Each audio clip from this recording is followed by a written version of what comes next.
দখলদার ইসরায়েলি বাহিনী এবং ফিলিস্তিন পুরোদমে যুদ্ধ চলছে, যার জেরে পৃথিবী এখন তৃতীয় বিশ্বযুদ্ধের দ্বারপ্রান্তে। জানিয়ে দেব হাতে থাকা সর্বশেষ আপডেট আন্তর্জাতিক সংবাদ। প্রথমেই সংবাদ শিরোনাম। ইরানের প্রেসিডেন্ট নির্বাচনে রক্ষণশীলদের প্রাধান্য। এরপর জানিয়ে দিব হিজবুল্লাহর সঙ্গে যুদ্ধ নিয়ে চরম সুর ইসরায়েলের। এদিকে রুশ বাহিনী ইউক্রেনের 12টি ড্রোন নিয়ন্ত্রণ কেন্দ্র ধ্বংস করেছে। এরপর জানিয়ে দিব জেনিনে তীব্র লড়াইয়ে এক ইসরায়েলি সেনা নিহত। আরও জানিয়ে দিব হিজবুল্লাহর সঙ্গে যুদ্ধ নিয়ে ইসরায়েলকে সতর্ক করল যুক্তরাষ্ট্র ও জার্মানি। সর্বশেষ জানিয়ে দিব ইরানের প্রেসিডেন্ট নির্বাচন সরে দাঁড়ালেন এক প্রার্থী। এতক্ষণ শুনছিলেন সংবাদ শিরোনাম, এবারে বিস্তারিত। তবে অনুরোধ থাকবে ভিডিওটিতে একটি লাইক করবেন এবং কমেন্ট করে জানিয়ে দিবেন কোন জেলা থেকে আপনি আমাদের এই ভিডিওটি দেখছেন। ইরানের প্রেসিডেন্ট নির্বাচনে রক্ষণশীলদের প্রাধান্য। ইরানে গত মাসে হেলিকপ্টার দুর্ঘটনায় প্রেসিডেন্ট ইব্রাহিম রাইসির মৃত্যুর পর দেশটির নতুন প্রেসিডেন্ট নির্বাচন অনুষ্ঠিত হতে যাচ্ছে। আগামী শুক্রবার এই নির্বাচন অনুষ্ঠিত হবে। তবে বুধবার 6 প্রার্থীর একজন ভাইস প্রেসিডেন্ট গাজিজাদেহ হাশেমি প্রতিদ্বন্দ্বিতা থেকে সরে দাঁড়িয়েছেন। এই নির্বাচনে 6 জন প্রার্থী ছিলেন, যাদের মধ্যে 5 জনই রক্ষণশীল ও একজন সংস্কারপন্থী। হিজবুল্লাহর সঙ্গে যুদ্ধ নিয়ে নরম সুর ইসরায়েলের। গাজায় চলা আগ্রাসনের মাঝে লেবাননের সশস্ত্র সংগঠন হিজবুল্লাহর সঙ্গে উত্তেজনায় জড়িয়েছে ইসরায়েল। লেবানন সীমান্তে দুই পক্ষের মধ্যে পাল্টাপাল্টি হামলারও ঘটনা ঘটেছে। এর মাঝে হিজবুল্লাহর সঙ্গে ইসরায়েল যুদ্ধ চায় না বলে মন্তব্য করেছেন দেশটির প্রতিরক্ষা মন্ত্রী ইয়োব গ্যালান্ট। তবে কূটনৈতিক সমাধান ব্যর্থ হলে হিজবুল্লাহকে খেসারত দিতে হবে বলেও হুমকি দিয়েছেন তিনি। খবর এনডিটিভির। হিজবুল্লাহর সঙ্গে চলমান উত্তেজনা নিরসনে ইসরায়েলের সঙ্গে নিবিড়ভাবে যোগাযোগ রেখেছে যুক্তরাষ্ট্র। দ্বিপক্ষীয় বৈঠক করতে যুক্তরাষ্ট্র সফর করেছেন ইসরায়েলি প্রতিরক্ষা মন্ত্রী। ওয়াশিংটনে ইয়োব গ্যালান্ট সাংবাদিকদের বলেছেন, যুদ্ধ চাই না, তবে আমরা সব পরিস্থিতির জন্যই প্রস্তুতি নিচ্ছি। হিজবুল্লাহ ভালো করেই জানে যে যদি একটি যুদ্ধ শুরু হয় তাহলে আমরা লেবাননে ধ্বংসযজ্ঞ চালাতে পারি। গত 7 অক্টোবরে হামাসের হামলার পর গাজায় নির্বিচারে হত্যাযজ্ঞ চালাচ্ছে ইসরায়েল। ফিলিস্তিনে হামলার বিরুদ্ধে ইসরায়েলি স্থাপনাকে লক্ষ্যবস্তু করেছে হিজবুল্লাহ। তাদের বিচ্ছিন্ন ড্রোন হামলায় ইতোমধ্যে বেশ কয়েকজন ইসরায়েলি সেনার মৃত্যু হয়েছে। অন্যদিকে ইসরায়েলি প্রতিরক্ষা মন্ত্রী দাবি করেছেন সাম্প্রতিক সময়ে তারা অন্তত 400 হিজবুল্লাহ সদস্যকে নিহত করেছে। রুশ বাহিনী ইউক্রেনের 12টি ড্রোন নিয়ন্ত্রণ কেন্দ্র ধ্বংস করেছে। ব্যাটল গ্রুপ মুখপাত্র ইভান বার্মা বলেছেন, রুশ বাহিনী পশ্চিমা নেতাদের পরিচালিত 12টি ড্রোন নিয়ন্ত্রণ কেন্দ্র ধ্বংস করেছে। ইভান বার্মা বলেন, ইউক্রেনের বিভিন্ন স্থানে বিমান প্রতিরক্ষা ব্যবস্থা এবং ইলেকট্রনিক্স যুদ্ধ সরঞ্জামগুলোর 7টি ড্রোন ধ্বংস করা হয়েছে। এছাড়া 12টি ড্রোন নিয়ন্ত্রক কেন্দ্র ধ্বংস করা হয়েছে। সূত্র জানায়, রাশিয়ান বাহিনী পেট্রোপাভলোভকা, স্টেলমাহোভকা, বোগোস্লাভকা, স্টেপোভয়া এবং নাভোসিলোভকার বসতিগুলোর কাছে ইউক্রেনীয় সেনাদের অবস্থানে আঘাত করেছে। ইউক্রেনীয় সেনাবাহিনীর 3য় অ্যাসল্ট ব্রিগেডের হামলাকারী গ্রুপের 2টি পাল্টা হামলা ওলগোভকা এলাকার কাছে প্রতিরোধ করা হয়েছিল।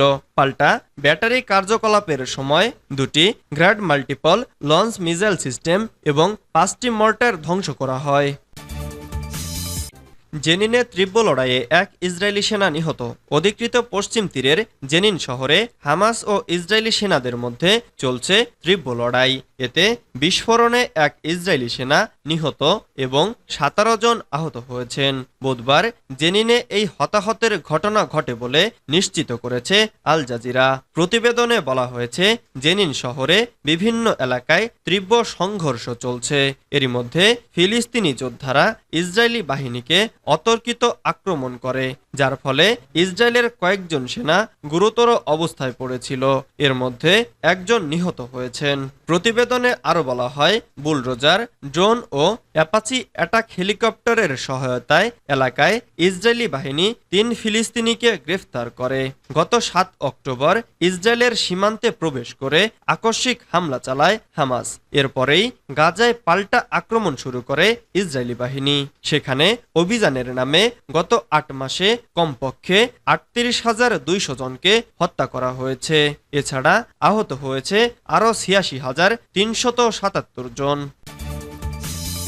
হিজবুল্লাহর সঙ্গে যুদ্ধ নিয়ে ইসরায়েলকে সতর্ক করল যুক্তরাষ্ট্র ও জার্মানি। গাজায় চলা আগ্রাসনের মাঝে লেবাননের সশস্ত্র সংগঠন হিজবুল্লাহর সঙ্গে উত্তেজনায় জড়িয়েছে ইসরায়েল। লেবানন সীমান্তে দুই পক্ষের মধ্যে পাল্টাপাল্টি হামলারও ঘটনা ঘটেছে। এই পরিস্থিতিতে ইসরায়েলকে সতর্ক করেছে দুই মিত্র দেশ যুক্তরাষ্ট্র ও জার্মানি। যুক্তরাষ্ট্র, জার্মানি ও তুরস্ক সবাই ইসরায়েলের পরিকল্পনা নিয়ে উদ্বেগ প্রকাশ করেছে। বার্লিন ও ওয়াশিংটন জানিয়েছে, যুদ্ধ আরও প্রসারিত হলে তার ফল কি হবে তা নিয়ে তারা উদ্বিগ্ন। লেবাননকে সমর্থন করে তুরস্ক আঞ্চলিক শক্তিগুলোর কাছে আবেদন জানিয়েছে তারাও যেন একইভাবে লেবাননের পাশে দাঁড়ায়। জাতিসংঘের মানবাধিকার সংক্রান্ত বিষয়ে সবচেয়ে সিনিয়র কর্মকর্তা মার্টিন গ্রিফিথস বলেছেন, যুদ্ধের পরিধি ও তীব্রতা বাড়লে তার ফল মারাত্মক হবে। আমি এটাকে ফ্ল্যাশ পয়েন্ট হিসেবে দেখছি। গত ৭ অক্টোবর হামাস ইসরায়েলের ভেতরে ঢুকে আক্রমণ করার পর থেকে ইরান সমর্থিত হিজবুল্লাহর সঙ্গে ইসরায়েলের সেনার নিয়মিত সংঘাত চলছে। হামাসকে সন্ত্রাসবাদী সংগঠন বলে ঘোষণা করেছে যুক্তরাষ্ট্র, ইসরায়েল সহ কয়েকটি দেশ। জার্মানির পররাষ্ট্রমন্ত্রী বেয়ারবক বুধবার বলেছেন, আরেকটি যুদ্ধ মানে আঞ্চলিক সংঘাতের সম্ভাবনা অভাবনীয়ভাবে বেড়ে যাওয়া। বেয়ারবক মঙ্গলবার ইসরায়েল ও লেবাননের নেতাদের সঙ্গে দেখাও করেছেন। তিনি সাবধান করে দিয়ে বলেছেন, ইসরায়েল ও লেবাননের মধ্যে যুদ্ধ হলে বিপদ বাড়বে। বেয়ারবকে জানিয়েছেন, এই যুদ্ধ যাতে না হয় সেটা আমাদের দেখতে হবে। এখনই দুই দেশের মধ্যে আক্রমণ বাড়ছে। দুই দেশেরই মানুষের বড় অংশ যুদ্ধ চান না। মার্কিন প্রতিরক্ষা সচিব লয়েড অস্টিন ওয়াশিংটনে ইসরায়েলের প্রতিরক্ষা মন্ত্রীর সঙ্গে বৈঠকের পর বলেছেন, ইসরায়েল ও হিজবুল্লাহর মধ্যে আরেকটি যুদ্ধ মানে তা আঞ্চলিক যুদ্ধের আকার নেবে। ইরানের প্রেসিডেন্ট নির্বাচন সরে দাঁড়ালেন এক প্রার্থী। আগামীকাল ইরানের প্রেসিডেন্ট নির্বাচন অনুষ্ঠিত হবে। এর আগেই বুধবার এক প্রার্থী সরে দাঁড়ালেন। তার নাম আমির হোসেন গাজিজাদে হাশেমি। জানা গেছে, ৫৩ বছর বয়সী চরম রক্ষণশীল একজন নেতা তিনি। চিকিৎসক গাজিজাদে হাশেমি রাইসি সরকারের একজন কট্টর সমর্থক। ইরানে হেলিকপ্টার দুর্ঘটনায় গত মাসে ইব্রাহিম রাইসির মৃত্যুর পর তার উত্তরসূরি বাছাইয়ে আগাম প্রেসিডেন্ট নির্বাচন অনুষ্ঠিত হচ্ছে। এ পদে বাকি ৫ জন প্রার্থীর ৪ জনই রক্ষণশীল এবং একজন সংস্কারপন্থী।